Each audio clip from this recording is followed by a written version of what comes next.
Hello बच्चों, the study मंच के यूट्यूब चैनल में आप सभी का स्वागत है। मैं कंचन भारद्वाज, जैसे कि पिछली क्लास से आपको पढ़ाती हुई आ रही हूँ व्याकरण। आप सभी बच्चे लगातार देखते हुए आ रहे होंगे। उसी के अंतर्गत आज हम व्याकरण में पढ़ाने वाले हैं प्रत्यय और उपसर्ग। जैसा कि आप सभी को पीछे दिख रहा है, आज हमारा नया टॉपिक है प्रत्यय और उपसर्ग।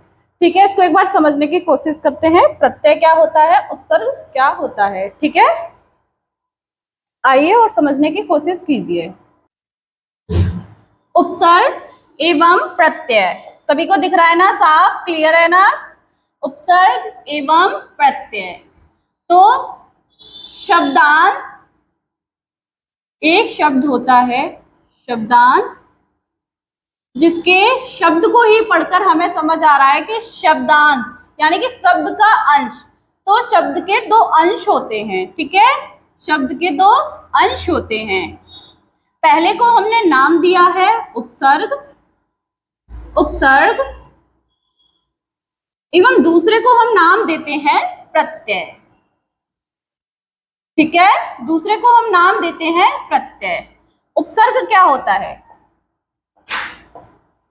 उपसर्ग हमारा दो शब्दों से मिलकर बना होता है। पहला है उप, धन, सर्ग।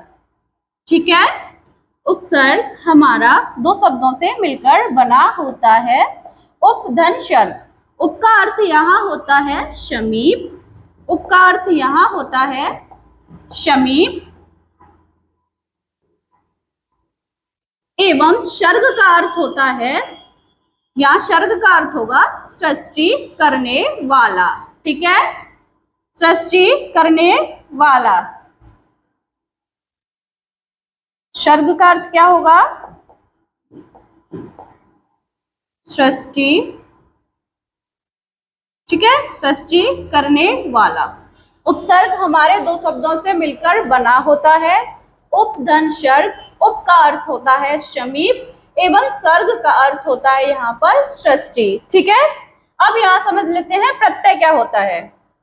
हमारे प्रत्यय क्या कहते हैं? प्रत्यय भी हमारे दो शब्द से मिलकर बना होता है, प्रति, धन, अय। प्रति, धन, अय। अब प्रति का अर्थ क्या होता है? प्रति का अर्थ होता है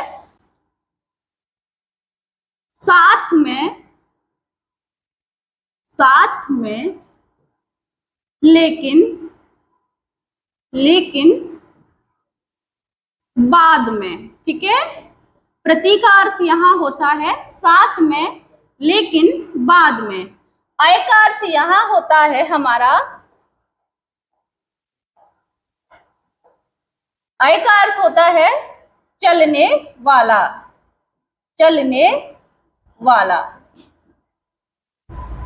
ठीक है, अय का अर्थ ये हुआ, प्रति का अर्थ ये हुआ। अब यहाँ समझ लेते हैं, समझने वाली कुछ बातें हैं। उपसर्ग क्या होता है? हमारा उपसर्ग होता है, उपसर्ग वे शब्दांश जो किसी भी मूल शब्द में, मूल शब्द में पहले लगते हैं। वे शब्दांश जो किसी मूल शब्द में पहले लगते हैं तथा लगने के बाद उसका अर्थ परिवर्तन कर देते हैं, वहां उपसर्ग होता है। ठीक है, उपसर्ग हमारे कहाँ यूज होंगे? उपसर्ग मूल शब्द के पहले, ठीक पहले यूज होंगे। ठीक है, उपसर्ग कहाँ पर प्रयोग होंगे हमारे? उपसर्ग हमारे मूल शब्द के जस्ट पहले प्रयोग होंगे। अब यहाँ हमारा प्रत्यय क्या कहता है? प्रत्यय ने क्या बोला? साथ में लेकिन बाद में। उपसर्ग हमारा कहाँ लग रहा था? उपसर्ग हमारा मूल शब्द के पहले लग रहा था, लेकिन प्रत्यय हमारा मूल शब्द के, मूल शब्द के बाद में लगेगा। साथ में लेकिन बाद में, मूल शब्द के बाद में लगेगा। जो भी प्रत्यय होगा वह हमारा मूल शब्द के बाद में लगेगा, उपसर्ग होगा वह मूल शब्द के पहले लगेगा। ठीक है, समझ में आ रहा है ना यहाँ सभी के? प्रत्यय उपसर्ग क्या होते हैं समझ आया? शब्दांश, इसके दो अंश होते हैं उपसर्ग। पहला हुआ उपसर्ग, दूसरा हुआ प्रत्यय। उपसर्ग दो शब्दों से मिलकर बना होता है, उप, धन, सर्ग। उप का अर्थ होता है समीप, सर्ग का अर्थ होता है सृष्टि। इसी प्रकार हमारा ये प्रत्यय है। प्रत्यय क्या कहता है? प्रत्यय भी हमारा दो शब्दों से मिलकर बना होता है प्रति धन अय। ठीक है, प्रति का अर्थ यहाँ होता है साथ में लेकिन बाद में, अय का अर्थ होता है चलने वाला।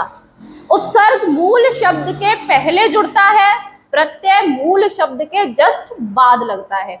अब यहाँ हमें उपसर्ग एवं प्रत्यय को याद कैसे रखना होगा, एक छोटी सी ट्रिक समझ लो या अपने दिमाग में बिठा लो। प्रत्यय पासे, प्रत्यय पासे पीछे, पासे प्रत्यय पासे पीछे, जो भी पीछे लगेगा वो होगा हमारा प्रत्यय। और उपसर्ग, उपसर्ग होता है ना ऐसे उप मतलब आ की तरह ही तो बना होता है ना उपसर्ग, यानी कि उप मीन्स आगे, उप लगेगा आगे की तरफ। ठीक है, यहाँ हो गया उपसर्ग। तो समझ में आया उपसर्ग क्या होता है, प्रत्यय क्या होता है। उपसर्ग मूल शब्द के पहले लगता है और प्रत्यय हमारा मूल शब्द के बाद में लगता है। ठीक है, आगे देख लेते हैं क्या कह रहा है ये।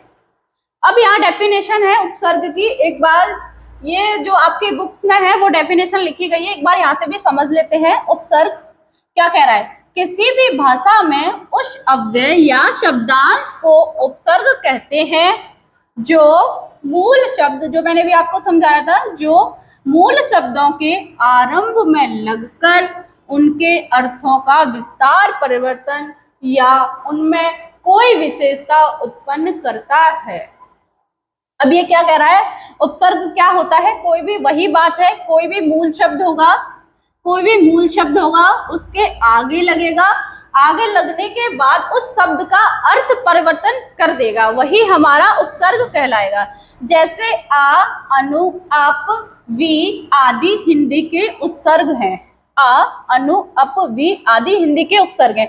अभी और भी उपसर्ग हैं। ठीक है, तो ये आ का अर्थ यहाँ उपसर्ग हमको कैसे लगाना है ये हमको थोड़ा सा यहाँ समझना है।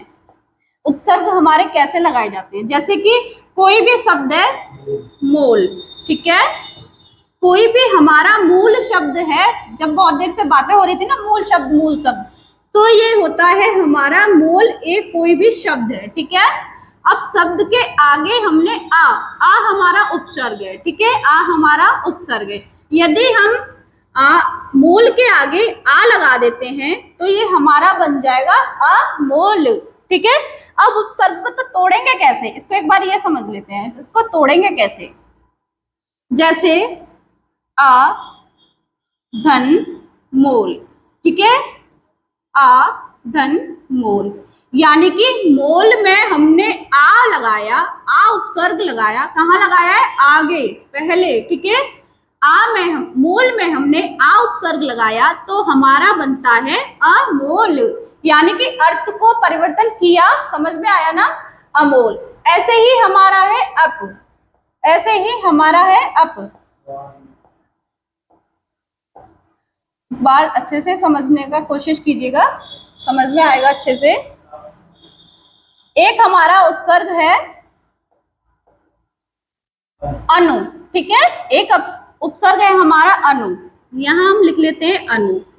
अब अनु हमारा उपसर्ग है। एक कोई भी हमारा मूल शब्द लीजिए, जैसे कि वाद, वाद होता है ना, वाद एक हमारा मूल शब्द है। अब हमने इसमें अनु को जोड़ लिया तो अब हमारा ये शब्द क्या बना, अनुवाद। ठीक है, क्या शब्द बना, अनुवाद, यानी कि आगे लगने के बाद, किसी भी मूल शब्द में लगने के बाद उसके अर्थ को बिल्कुल ही परिवर्तन कर दिया है, यानी कि चेंज कर दिया है। और उपसर्ग हमारा कहाँ लगता है, मूल शब्द के पहले। ये भूलने वाली बात नहीं है, उपसर्ग हमारा मूल शब्द के जस्ट पहले लगता है। जैसे कि यहाँ हमारा था अभी मूल शब्द होगा वाद और उपसर्ग था अभी हमारा अनु। ठीक है, मूल शब्द होगा हमारा वाद और उपसर्ग होगा हमारा अनु। ठीक है, तो वाद से पहले लगा है ना अनु। अब इसको हम जोड़ लेते हैं तो हमारा ये क्या बन गया था, अनुवाद। समझ में आ रहा है ना सबके। इसी प्रकार अप, वी आदि हिंदी के उपसर्ग हैं। ठीक है, अब नेक्स्ट देखते हैं, नेक्स्ट क्या कह रहा है। अब ये यहाँ पर कुछ हिंदी के उपसर्ग दिए गए हैं। हिंदी के मैक्सिमम 22 उपसर्ग होते हैं, लेकिन मुख्यतः इनको हमने 12 मान लिया है, ठीक है। मुख्यतः पूछे तो 12 और अधिकतम पूछे तो 22, ठीक है। हिंदी के 22 होते हैं और हमारे संस्कृत में संस्कृत के भी उपसर्ग होते हैं, ठीक है। संस्कृत के भी उपसर्ग होते हैं, संस्कृत के उपसर्ग की संख्या भी 22 है। हिंदी के भी उपसर्ग की संख्या 22 ही है, हिंदी के उपसर्ग की संख्या 22 है। लेकिन मुख्यतः यदि पेपर में आ जाए मुख्यतः कितनी है, तो मुख्यतः हम यहाँ पर 12 लिखेंगे, ठीक है। अगर पेपर में लिखा है कि मुख्यतः कितनी है तो 12 है, अदरवाइज 22 ही है, ठीक है, हिंदी के संस्कृत के। तो समझ में आ रहा है ना सबके? धीरे धीरे सब धीरे धीरे समझते हुए चलेंगे। अब आप क्या कह रहा है ये समझेंगे। तो हमारे कौन कौन से होते हैं उपसर्ग? आ, अद, अन, उन, औ, का, पु, दु, नी, पर, बिन, भर, शु। यहाँ पर 13 दिखाया है लेकिन मुख्यतः 12 ही होते हैं, ठीक है, आपको ध्यान रखना है। ये हमारे जो सभी आगे आगे लिखे हुए हैं ये सब हमारे क्या है? उपसर्ग, ठीक है। अब उस उपसर्ग को कैसे पहचानेंगे, इनको कैसे तोड़ेंगे वो समझ लेते हैं। जैसे कि एक शब्द हमारा ये है, एक उपसर्ग है आ, पहला है आ, ठीक है। आ मीन्स इसका अर्थ होता है अभाव या निषेध, ठीक है। जैसे कि एक हमारा कोई भी शब्द है छूता, छूता, ठीक है। छूता में हमने आ उपसर्ग जोड़ दिया, छूता में हमने आ उपसर्ग जोड़ दिया, आ उपसर्ग जोड़ दिया, तो हमारा क्या बना? अछूता, ठीक है। आ उपसर्ग जोड़ते ही क्या बना? अछूता, ठीक है, समझ आया। ऐसे ही हमारा है अथाय, अथाय में हमको ढूंढना है मूल शब्द, तो एक शब्द होता है थाय, ठीक है, था, और इसमें हमने लगा दिया अ, तो हमारा ये बना अथाय, यानी कि बहुत ज्यादा, ठीक है। क्या बना? अथा। अब एक है हमारा अटल, अटल, अटल में यदि हमने टल, टल में उपसर्ग लगा दिया अ, तो हमारा बनता है अटल, ठीक है। एक बार मैं इसको रब करती हूँ फिर ज्यादा अच्छे समझ में आएगा।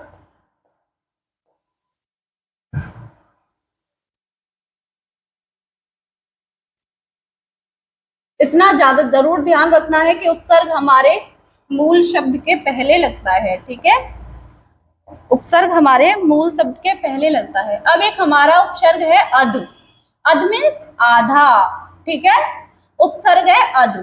अब हमारा कोई भी एक शब्द होता है पका, ठीक है, पका। अब पका में हमको उपसर्ग लगाना है अध, क्या लगाना है? अध। यदि हमने अध, अध, पका में अध उपसर्ग लगा दिया तो ये हमारा क्या बनेगा? अध, सिर्फ इसको जोड़ना होता है, अध पका, अध पका, क्या बन गया ये? अध पका, ठीक है। उसी प्रकार है अध कच्चा, उसी प्रकार है अधमरा, उसी प्रकार है अध कचरा, ठीक है। अब नेक्स्ट आता है अन, नेक्स्ट ले लेते हैं हम अन। अन का अर्थ होता है अभाव या निषेध, अन का अर्थ होता है अभाव से या निषेध से। अब हमारा एक शब्द है, जैसे कि हम ले लेते हैं अनपढ़, ठीक है, अनपढ़। अब हमने पढ़ में कोई भी उपसर्ग जोड़ा अन, अन उपसर्ग जोड़ा तो ये हमारा बना अनपढ़, इक्वल टू अनपढ़, ठीक है, अनपढ़। उसी प्रकार है अभाव, निषेध, अनमोल, अरमन। आपको ये रिवाइज करना पड़ेगा। हमारा उपसर्ग आता है उन, ठीक है, उनका अर्थ क्या कहता है? एक कम, ठीक है, उनका अर्थ कहता है एक कम। जैसे कि यहाँ पर है 29, यानी कि 30 में, यानी कि 30 में हमने एक कम किया, एक कम लिखा है ना, तो 30 में हमने यदि उन जोड़ दिया,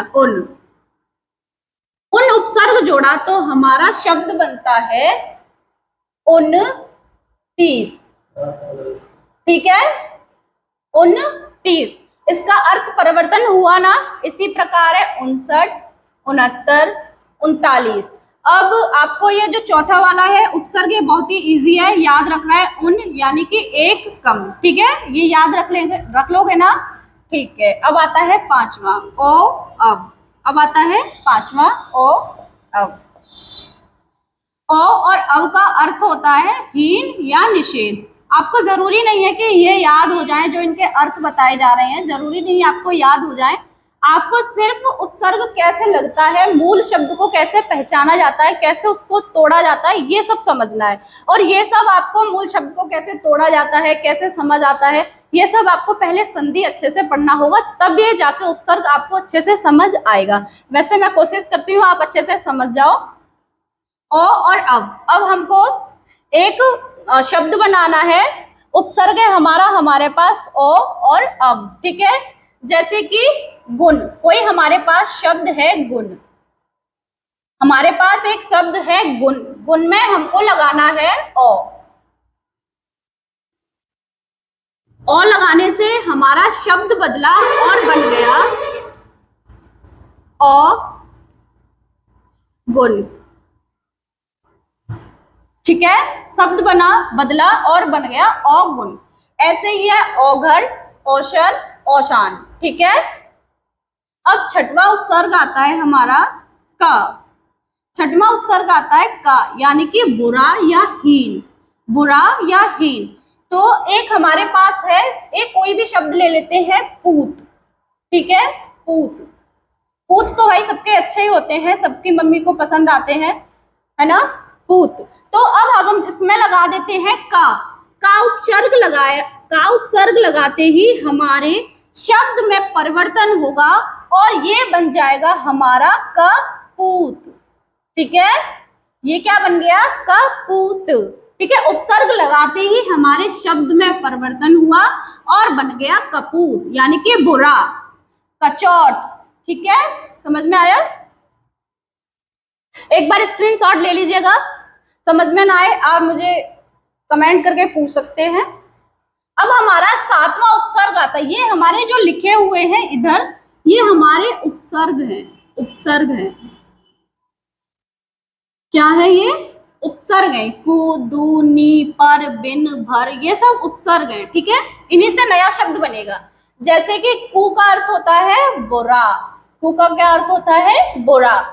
अब हम एक कोई भी शब्द यहां से उठा लेते हैं, जैसे कि कुचाल, को चाल।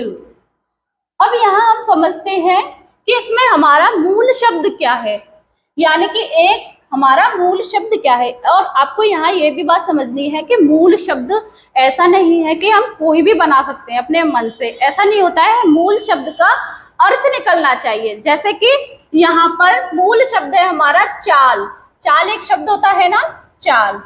यदि हमने इसमें का उपसर्ग लगाया, को उपसर्ग लगाया, तो ये हमारा बना कुचाल, ठीक है। इसी प्रकार है कुचैला, कुचक्र, ठीक है। अब आया दू, दू मीन्स दू का अर्थ होता है कम, बुरा या दो, ठीक है। दू का अर्थ होता है कम, बुरा या दो। अब हमने यहाँ पर दुबला शब्द लिया, दुबला, दुबला। अब कोई भी बच्चा मुझे बता सकता है कि दुबला में मूल शब्द क्या है? कोई भी कोशिश करके देखिए एक बार, दुबला में मूल शब्द क्या है? तो शब्द को पकड़िए। बला एक शब्द होता है ना, बला कहते हैं ना, बला आ गई, बला। बला में यदि हमने उपसर्ग लगाया दू, तो हमारा बन गया दुबला, ठीक है। हमारा बन गया दुबला। इसी प्रकार है दुलारा, दुधारू। ये सब आपको एक बार कर लेने हैं अपनी नोटबुक में, जिससे आपको याद रहेंगे। एग्जाम में मोस्टली यहीं से आता है, कहीं बाहर से नहीं आता। दुलत्ती, दुभाषिया, ठीक है। अब हमारा उपसर्ग आता है नी, उपसर्ग आता है नी। नी का अर्थ होता है कमी, नी का अर्थ होता है कमी। मैं पहले ही कह रही हूँ आपसे कि हमको अर्थ को याद करना न करना हमारे उतना जरूरी नहीं है, लेकिन हमें कैसे मूल शब्द को तोड़ना है, कैसे मूल शब्द को पहचानना है, वो हमको ज्यादा जरूरी है समझना, ठीक है। यदि आप अर्थ को अच्छे से याद कर लोगे तो इससे अच्छी बात तो कोई हो ही नहीं सकती। अब आता है नी का अर्थ होता है कमी। अब एक शब्द है निगौड़ा, निडर, निहत्या, निकम्मा, ठीक है, कमी, इसका अर्थ होता है कमी। अब एक हमने ले लिया डर, यहां से हमने उठा लिया डर, ये हुआ हमारा मूल शब्द डर। यदि हमने इसमें उपसर्ग लगा दिया, यदि हम इसमें उपसर्ग लगाते हैं ने, अब ये हमारा हो गया निडर। क्या बना ये हमारा निडर, यानी कि कोई भी डर नहीं। यहां था इसका अर्थ डर, यहाँ पे नि उपसर्ग लगाते ही इसका अर्थ बदला और ये बन गया निडर, ठीक है। अब आता है हमारा 10वां उपसर्ग पर। अब आता है पर का अर्थ होता है दूसरा, बाद का, ठीक है, दूसरा बाद का। अब हमको एक शब्द, यहाँ पर इतने सारे शब्द दिए गए हैं, उसमें से हम उठाते हैं परोपकार। परोपकार, तो हमने परोपकार, अब परोपकार को हमको तोड़ना है, उपसर्ग लगाना है हमारा पर, ठीक है। तो हमारा हमने यहां से तोड़ा तो इसका निकला उपकार, ठीक है, उपकार। यदि हमने इसमें पर लगा दिया तो ये हमारा बन जाएगा परोपकार, ठीक है, क्या बन जाएगा, परोपकार। इसी प्रकार है परलोक, परसर्ग, परहित, ठीक है। उपसर्ग और प्रत्यय को सीखने के लिए हमें जरूरी है कि हमें संधि को बहुत ही अच्छे से आना चाहिए। यदि हमें संधि आ रही है, तो हम इसको काफी भली भांति कर सकते हैं और शब्दों को आराम से तोड़ भी सकते हैं। तो हमको पहले संधि को ज्यादा जरूरी है सीखना, तभी उपसर्ग अच्छे से आएंगे। अब हमारा आता है 11 बिन। उपसर्ग है हमारा बिन, इसका अर्थ होता है बिना या निषेध, इसका अर्थ होता है बिना या निषेध। अब हम कोई भी एक शब्द यहां से लेते हैं, बिन ब्याहा, शब्द है बिन ब्याहा। यदि हम ब्याहा में ब्याहा का मतलब होता है शादीशुदा, ठीक है। यदि हम उपसर्ग लगा देते हैं बिन, उपसर्ग लगा देते हैं बिन, तो इसका अर्थ बदल कर आता है बिन ब्याहा, यानी कि जिसकी शादी नहीं हुई होती है उसको बोलते हैं ना बिन ब्याहा। तो अर्थ में हुआ परिवर्तन, ठीक है, अर्थ में परिवर्तन हुआ। इसी प्रकार है बिन ब्याहा, बिन बादल, कहते हैं ना बिन बादल बरसात हो गई, बिन पाए, बिन जाने, ओके। अब हमारा आता है भर। उपसर्ग है भर, इसका अर्थ होता है पूरा। उपसर्ग है भर, इसका अर्थ होता है पूरा, यानी कि एक शब्द यहां से उठाते हैं भरपेट, भरपेट। यदि हम पेट में कोई भी एक उपसर्ग यूज करते हैं भर, तो हमारा ये क्या हो जाता है, भर पेट, क्या हो जाता है, भर पेट। इसी प्रकार पूर में हमने भर लगा दिया तो भरपूर, भर शक, भर मार, ठीक है। समझ में तो आ रहा है ना सबके, ऐसा तो नहीं जल्दी जल्दी क्लास चल रही हो, आपको समझ में तो आ रहा होगा ना। अब आता है हमारा लास्ट 13वां, ठीक है। अब आता है हमारा लास्ट उपसर्ग है 13वां, ठीक है। अब आता है सु, उपसर्ग है सु में, यानी कि अच्छा, इसका अर्थ निकल कर आता है अच्छा। यानी कि कोई भी हमारे पास शब्द है, यानी कि डॉल, एक शब्द है हमारे पास डॉल, ठीक है। जैसे कि एक शब्द है डॉल, डॉल में हमने लगाया सु, ये बन गया सुडॉल। अब यहाँ लेते हैं सुजान, ये क्या है, सुजान, एक शब्द है जान, ठीक है। जान अपनी वाली जान मत समझ लेना, ये एक शब्द है जान, ठीक है, ये है जान। यदि हमने जान में शा लगाया, शा उपसर्ग लगाया, तो ये बनता है सुजान, ठीक है, सुजान, यानी कि अच्छा, ठीक है, समझ में आ रहा है ना। वैसे भी अब एक होता है फल, एक शब्द है यहाँ पर फल। यदि फल में हमने शु लगाया तो ये बन गया हमारा शु फल, ठीक है, क्या बन गया, शु फल। तो ये हमारे 13 उपसर्ग थे, मुख्यतः 12 उपसर्ग होते हैं। हिंदी में यदि पूछा जाए उपसर्ग की संख्या कितनी होती है, तो हिंदी में उपसर्ग संख्या 22 होती है, मुख्यतः 12 होती है। ये हमारे सभी हमारे को, दो, नी, पर, बिन, भर, आ, अप, ये हमारे सारे उपसर्ग होते हैं। उपसर्ग हमारे शब्दांश यानी कि मूल शब्द के पहले लगाए जाते हैं और पहले लगाने के बाद शब्द का अर्थ परिवर्तन कर देते हैं, वह हमारे उपसर्ग कहलाते हैं। ठीक है, उपसर्ग सबके समझ में आया होगा। किसी बच्चे को स्क्रीनशॉट लेना है तो ले सकते हैं, मैं 1 मिनट के लिए रुक जाती हूँ। हमारा क्या था एक बार देख लेते हैं। उपसर्ग, उपसर्ग हमारा दो शब्दों से मिलकर बना था। दो शब्द थे, उप, धन, सर्ग। ठीक है, उपसर्ग वह था जो मूल रूप के पहले लगा था और शब्द को परिवर्तन कर रहा था। और प्रत्यय क्या होता है हमारा, प्रत्यय होता है हमारा प्रति, धन, आय। ठीक है, प्रत्यय हमारा मूल शब्द के बाद में लगा था और शब्द में परिवर्तन कर रहा था। उपसर्ग हमारे मूल शब्द के पहले जुड़ेंगे और शब्द में परिवर्तन कर देंगे, और प्रत्यय हमारे मूल शब्द के बाद में जुड़ेंगे और अर्थ में परिवर्तन कर देंगे, वही हमारे प्रत्यय कहलाएंगे। ठीक है, समझ में आया सबके? तो आज के लिए इतना ही, फिर मिलते हैं किसी अन्य क्लास में। तब तक के लिए thank you so much. Class को ज्यादा से ज्यादा शेयर करें, हमारे चैनल को सब्सक्राइब करें और अपने फ्रेंड्स के साथ हमारी वीडियो को जरूर शेयर करें, जिससे कि आने वाले समय में उनका भी भला हो सके और आपका भी भला हो सके। Thank you so much.